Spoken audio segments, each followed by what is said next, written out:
ইসলামের চতুর্থ খলিফা ছিলেন হযরত আলী রাদিয়াল্লাহু তাআলা। হযরত আলী রাদিয়াল্লাহু তাআলা 36 হিজরিতে খলিফা। কত হিজরি? 36।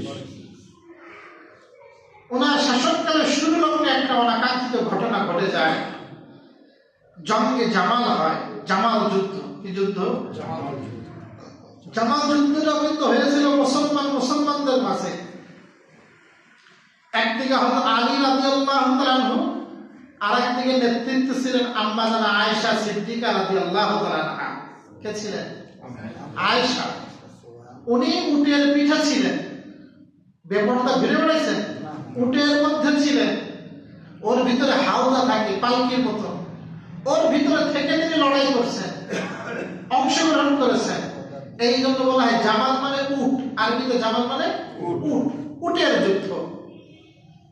এর প্রেক্ষাপট ছিল হযরত উসমান রাদিয়াল্লাহু তাআলা আনহুর হত্যা বদলা নেওয়া। উসমান হাদি না, উসমান ইবনে আফফান কৃত খলিফা, ওনাকে শহীদ করা হয়েছিল। হযরত আম্মা আয়েশা সিদ্দিকার দাবি ছিল সবার আগে উসমান হত্যার বদলা, উসমানের বিচার, হত্যাকারীদের বিচার কার্যকর করতে হবে। ওর খুনিরা দেখি তোমার আশেপাশে আছে। হযরত আলী রাদিয়াল্লাহু তাআলার বক্তব্য ছিল একটু আমাকে সময় দেন, আমি কেবল ক্ষমতায় আসলাম, এই মুহূর্তে বিদ্রোহীদের সাথে লড়তে গেলে দেশের মধ্যে বিশৃঙ্খলা হবে। তো এই মোটামুটি মতভেদকে কেন্দ্র করে একটা যুদ্ধ হয়ে যায়। যুদ্ধে হযরত আলী রাদিয়াল্লাহু তাআলা বিজয় লাভ করেন। এরপর হযরত আলী রাদিয়াল্লাহু তাআলা চিন্তা করলেন আমার জন্য এখন মদিনায় থাকা সমীচীন হবে না। অনেকগুলো কারণ। একটা কারণ হলো মদিনার সম্মান। কিসের সম্মান? মদিনার সম্মান রক্ষা করতে হবে। আমি এরকম থাকলে আমারও লড়াই হতে পারে, এতে মদিনার সম্মান হানি হবে। 2 নম্বর, অন্যান্য দেশ মুসলমানদের দখলে আসতেছে, একটা মিডল পয়েন্টে আমাকে যেতে হবে যেখান থেকে আমি নজরদারি করতে পারি। এই অনেক কিছু বিবেচনা করে তিনি ইসলামী রাষ্ট্রের রাজধানী মদিনা থেকে ইরাকের কুফায় স্থানান্তর করেন। কে? আলী সেই জীবন পর্যন্ত কুফাতেই ছিলেন। ওই সময় কিন্তু ইসলামী দারুল হুকুমাতের রাজধানী ছিল কুফা, যেখানে আবু হানিফা রাহিমাহুল্লাহ বেড়ে উঠেছেন। অসংখ্য সাহাবায়ে কেরাম হযরত আলীকে কেন্দ্র করে কুফা নগরীতে বসবাস করতেন। ওই কুফাতে একদিন হযরত আলী রাদিয়াল্লাহু তাআলা মেম্বারে উঠছেন। উঠার পর বলতেছেন সালুনি, আমাকে তোমরা প্রশ্ন করো, কোরআনের যে কোনো আয়াত বিষয়ে প্রশ্ন করো বা কোন হাদিস বিষয়ে প্রশ্ন করো, আমি তোমাদেরকে তোমাদের প্রশ্নের উত্তর দিব। হযরত আলী রাদিয়াল্লাহু তাআলা অত্যন্ত জ্ঞানী মানুষ। আনা মদিনাতুল ইলমি ওয়া আলিয়্যুন বাবুহা। এক বর্ণনা আসছে আমি হলাম ইলমের শহর আর হযরত আলী হলেন ওই শহরের দরজা। সুবহানাল্লাহ। অনেক মেধাবী জ্ঞানের অধিকারী ছিলেন। আমাকে তুমি জিজ্ঞাসা করো যা যা মনে চায়। তখন ইবনুল কাওয়াম উনি জিজ্ঞাসা করলেন আল্লাহ পাক কোরআনে সূরা জারিয়াতে এই যে 4টা কসম খেয়েছেন, কয়টা কসম? 4 বিষয়ের কসম খেয়েছেন। এই 4 বিষয়টা কি, আসল উদ্দেশ্য কি বুঝলেন? তখন হযরত আলী রাদিয়াল্লাহু তাআলা বললেন এই 4 বিষয়ের প্রথম বিষয় হলো বাতাস। প্রথম বিষয় কি? শাব্দিক অর্থ হলো ওয়াজ্জারিয়াতি যারওয়া, ধূলিকণা বিক্ষিপ্তকারীর কসম। এই ধূলিকণাকে বিক্ষিপ্ত করে দেয় কে? বাতাস। তাহলে এখানে উদ্দেশ্য কিন্তু কি? বাতাস। তাহলে বাতাসের কসম। কিসের কসম? এবার সহজ হয়ে গেল বিষয়টা। এখন তো আমরা বুঝতেছিলাম না কি বিক্ষিপ্ত, হুজুর কি বলে। এখন তো সহজ হয়ে গেল যে বাতাসের কসম। আল্লাহ সুবহানাহু ওয়া তাআলা, আমি এটা আগেও বলেছি, কোরআনের বিভিন্ন আয়াতে কসম করেছেন। আমরাও কসম করি। আমাদের জন্য নির্দেশনা আল্লাহ তাআলার নাম, তার সিফাতি নাম ব্যতীত অন্য কোন নামে কসম করা যাবে না। মায়ের কসম বলা যাবে জায়েজ নেই, বাবার কসম বলা যাবে না, কোরআনের কসম এটাও আপনি বলবেন না, যদি এটা জায়েজ আছে কোরআনের কসম যদি আল্লাহ নাযিল করেছে। অনেকে বলে চোখের কসম, কিসের কসম? এই তো কালকে না পরশু আমি আমার রায় পড়া সুপারশিপ ফেলছে একদম আমাদের ছোট, ওদিকে চোখে আঙুলতেছে আল্লাহর কসম, চোখের কসম। আমি যা বলছি সত্যি কথা, ওর কথা বিশ্বাস করার জন্য ও চোখের কসম দিচ্ছে। এরকম আপনি গায়রুল্লাহ নামে কোনো কসম হবে না। প্রশ্ন, গায়রুল্লাহ নামে আমরা কসম করতে পারবো না, আল্লাহই তো কসম করেছেন। আল্লাহ তাআলা এই বিধানের ঊর্ধ্বে, আল্লাহ তাআলা উনি কসম করতে পারবেন, কিন্তু আমাদের জন্য অনুমতি নাই। আর আল্লাহ তাআলা কসম কেন করেন? আল্লাহ তাআলা ওই বিষয়ের গুরুত্ব বোঝানোর জন্য। কি বোঝানোর জন্য? যেমন এখানে বলছেন আমি কসম করতেছি এই ধূলিকণা বিক্ষিপ্তকারী বাতাসে। তাহলে বাতাস আমার কত বড় শক্তি, তাই না? ট্রাম তো বানাতে পারে বাতাস, আছে? এই বাতাসের মানে কোথা থেকে সূচনা হয়, কখন এটা বাড়ে, কখন এটা কমে, এইটার নিয়ন্ত্রণ, এই ক্ষমতা এখনো বিশ্বের কারো হাতে নাই, আছে? আল্লাহ সুবহানাহু ওয়া তাআলাই বাতাস পাঠান। তিনি কখনো এটাকে প্রবল বেগে পাঠান, কখনো এটাকে হালকা বেগে পাঠান। এর উৎপত্তি স্থল, এর পাঠানো, এর তীব্রতা, এর সব কিছু কার হাতে? আল্লাহ হাতে। এখনো কোনো এরকম প্রযুক্তি আমার জানা মতে আবিষ্কার হয়নি যে আল্লাহ সুবহানাহু ওয়া তাআলার বাতাস সে নিয়ন্ত্রণ করে। আল্লাহ সুবহানাহু ওয়া তাআলা বলেন আমি কিন্তু ওই আল্লাহ, যে আল্লাহ বাতাসকে সৃষ্টি করেছে। কোন আল্লাহ? কার সৃষ্টিকারী? আমাদের বাতাস। 2 ফালহামিলাতি বিকরা, এবং বুঝা বহনকারী এর কসম। এর দ্বারা কি বোঝানো হয়েছে? হযরত আলীকে জিজ্ঞাসা করা হলো। হযরত আলী রাদিয়াল্লাহু তাআলা বলেন এর উদ্দেশ্য হলো as-সাহাব, মেঘমালা। কি উদ্দেশ্য? তাহলে বুঝা বহনকারী মেঘমালার কসম। কিসের কসম? মেঘমালা। মেঘ কি বহন করে? বুঝা বহন করে না? আল্লাহু আকবার। লক্ষ লক্ষ টন সমুদ্র থেকে জলীয় বাষ্প আকারে এইটা তুলে নিচ্ছে আল্লাহ তাআলা। বিজ্ঞানীরা এখন বাতাসের মধ্যে পরীক্ষা করে দেখে ওর মধ্যে জলীয় বাষ্প আছে। সুবহানাল্লাহ। এবং এইটাকে নিয়ে মেঘমালা আল্লাহ করতেছেন। এক একটা মেঘ এক একটা পাহাড়ের মতো দেখতে, তাই না? কত ভারী, কত টনকে টন পানি প্রবাহিত হয়। আবার আল্লাহ পাক এই মেঘমালা যেখানে চান সেখানে প্রবাহিত করেন, হাঁকায় নিয়ে যান। তাই না? মাঝে মাঝে দেখি যাচ্ছে, উড়ে যাচ্ছে। এই যে এত বিশাল ভারী মেঘমালা আল্লাহ তাআলা চাইতে খুঁটিতে ওখানে আটকে রাখছে। হ্যাঁ, কোনো খুঁটি আছে? না, কোনো খুঁটি নাই। ঝুলন্ত অবস্থায় রেখে দিয়েছেন। এই ঝুলন্ত অবস্থায় লক্ষ কোটি টন ওজনের আল্লাহ কত ক্ষমতাবান। আল্লাহ বলেন আমি আল্লাহ মেঘমালাকে ওই জায়গায় কিন্তু রেখে দিয়েছি, এবং এইগুলো কিন্তু বোঝা বহন করে। আবার আমি আল্লাহ যেখানে চাই এইটাকে আমি টেনে নিয়ে যাই। কোথাও বৃষ্টি দিই, কোথাও অনাবৃষ্টি।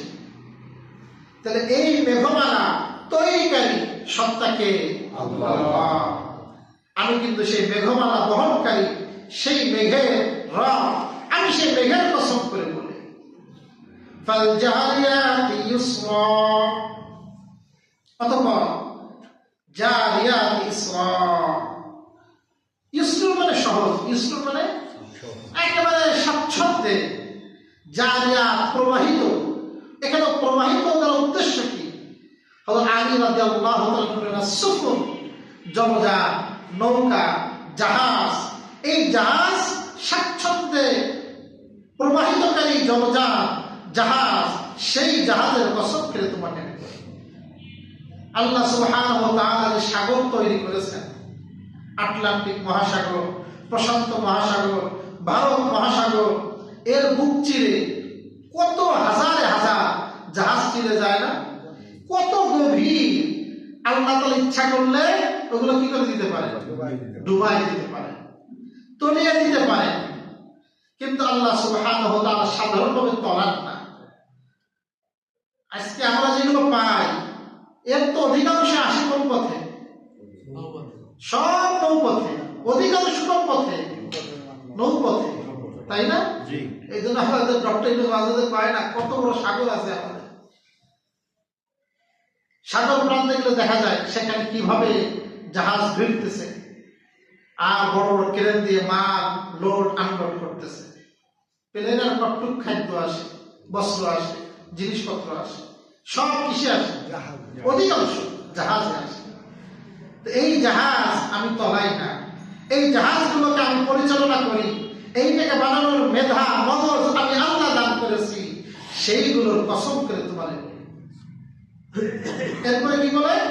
ফাল মুকাসসিমাতি আমরা,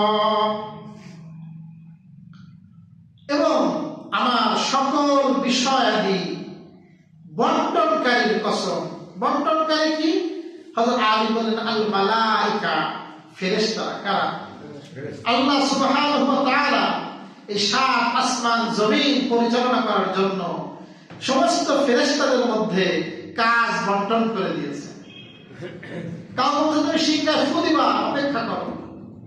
কাউকে বলছে তুমি বৃষ্টি দিবা, মিকাইলের দায়িত্ব কি দেওয়া। কাউকে বলছে তুমি ওহী আনা নেওয়া করবা, হযরত জিবরিলের দায়িত্ব। এরকম এক একজন ফেরেশতাকে এক একটা জিম্মাদারি বন্টন করে দিয়েছেন আল্লাহ তাআলা। এই সুন্দরভাবে সারা পৃথিবীকে, গোটা আলমকে কত সুনিপুণ ভাবে আমি আল্লাহ পরিচালনা করি এই ফেরেশতাদের মাধ্যমে। সুবহানাল্লাহ। সেইগুলোর কসম করে বলি। কয়টা কসম করলেন? চার বিষয়ের কসম। তা কসম থাকলে মুকসাম আলাইহি লাগে। আল্লাহর কসম কি? আল্লাহর কসম কোথায় আমি বিজয় লাভ করবো, সফলতা অর্জন করবো, বা আমি খাবো, বা আমি মারবো, একটা কথা তো বলা লাগে। তো এই চার কসমকে কোন বিষয় আল্লাহ বলেন? এবার আল্লাহ বলতেছেন ইন্নামা তুআদুনা লাসাদিক, নিশ্চয় যা ওয়াদা করা হয়েছে ওটা অবশ্যই সত্য। এটা কি? কি ওয়াদা করা হয়েছে? পুনরুত্থান। কিসের? তোমাকে আবার পুনরায় জীবিত করা হবে, কিয়ামত হবে, তোমার আমলের হিসাব দিতে হবে।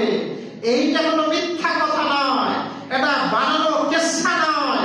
আল্লাহ বলেন আমি চারটা কসম খেয়ে বলি, তোমাদেরকে যে বলা হয়েছে তোমাদের আমলের হিসাব দেওয়া লাগবে, কিয়ামত হবে, পুনরুত্থান হবে। লাসাদিক, আল্লাহ বলেন এটা অবশ্যই সত্য। এবার আপনি যা বিচার করেন, আল্লাহ বলেন আমি তোমার জানাই দিলাম, বিচার কিন্তু হবেই হবে। এখন তোমার যেটা মনে চাই তুমি করো। ওয়া ইন্নাদ-দীন আল-ওয়াকি', এবং দিন অবশ্যম্ভাবী। দিন কি? দিন মানে কি? দিন মানে দিনের অনেকগুলো অর্থ আছে। দিনের এক অর্থ হলো কর্মফল। দিনের এক অর্থ কি? কর্মফল, কাজের ফল। আপনি যে কাজ করবেন একে আমরা বলি জাযা।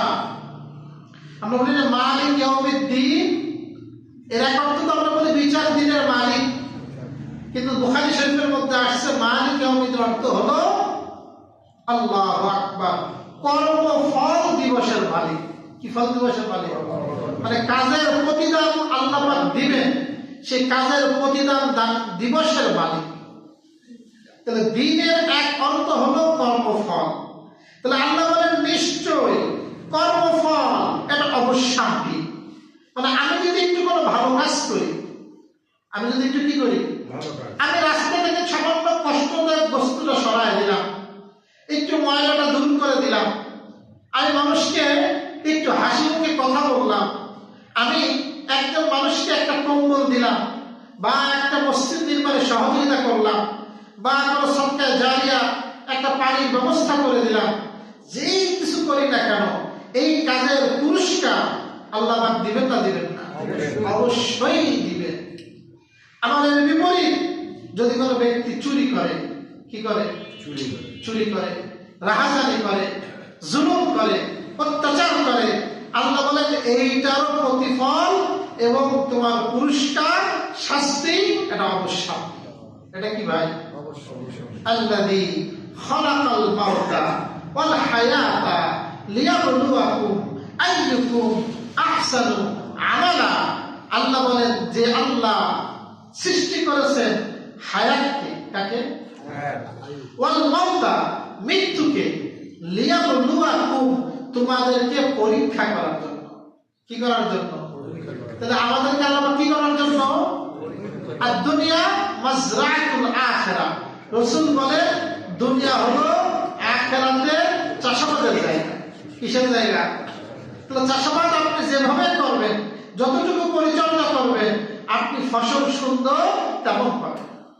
দুনিয়া তো আল্লাহ পাক বলেন যে ব্যক্তি যত বেশি নেক আমল করবে, ভালো কাজ করবে, আল্লাহ পাক ওই রকম প্রতিদান আখিরাত থেকে দান করবে। আর যে প্রবাদ আছে, কামা তাদিনু তুদানু, যেমন কর্ম তেমন ফল। বাংলাও বলে যেমন কর্ম তেমন ফল। যে যতটুকু পানিতে নামবে তার ততটুকু কিন্তু ভিজা লাগবে। অনেকে মনে করে যে না, ও পার পেয়ে গেল, পায়ের পাওয়ার সুযোগ আছে, পায়ের পাওয়ার সুযোগ নেই। একদিন বা 2 দিন বা 10 দিন পর এটা আপনার অবশ্যই ইন্নাদ্দীন আল্লাহ ওয়াকি, কর্মফল এটা অবশ্যই পতিত হবে। আবু জাহেলের যে ক্ষমতা ছিল, আল্লাহু আকবার, ওর কথায় পুরো মক্কা উত্তর বসত, কিন্তু ওর পাপের শাস্তি আবু জাহেল পাইছে না? পাইছে না? অবশ্যই পেয়েছে। ফিরআউন পেয়েছে, নমরুদ পেয়েছে, কারুন পেয়েছে, হার জামানা জালেমরা পেয়েছে। আমার অনুরূপ ভাবে হার জামানার যারা নেককার, আল্লাহ পাক তাদের পুরস্কার দান করেছে। কি দান করেছে? পুরস্কার। তাহলে দিনের এক অর্থ হলো কর্মফল, এক অর্থ কি? কর্মফল। আর এক অর্থ হলো ন্যায় বিচার, এক অর্থ কি? ন্যায় বিচার। তাহলে নিশ্চয় ন্যায় বিচার অবশ্যই এটা হবেই হবে। কিয়ামতের ময়দানে বাঁচতে পারা যাবে? বাঁচতে পারা যাবে না। আল্লাহ সুবহানাহু ওয়া তাআলা এতগুলো কসম খাওয়ার পরে আমার দৃষ্টি আকর্ষণ করেছেন, সুতরাং তখন তোমার কর্মফল তোমার হাতে আসবে, তোমার কিয়ামত অবশ্যই সংগঠিত হবে। সুতরাং তুমি কি আমল করবা, এখন এটা তোমার বিবেচ্য বিষয়। কার বিষয়? এখন আমার কি কি করতে হবে যেন আমি আখিরাতে ভালো পুঁজি নিয়ে হাজির হতে পারি, সেই জন্য নেক আমল করতে হবে। আল্লাহ সুবহানাহু ওয়া তাআলা যে 6টি ছোট ছোট আয়াতের অনুবাদ শুনলাম, আল্লাহ পাক আমাদের সকলকে বোঝার, আমল করার তৌফিক দান করুন।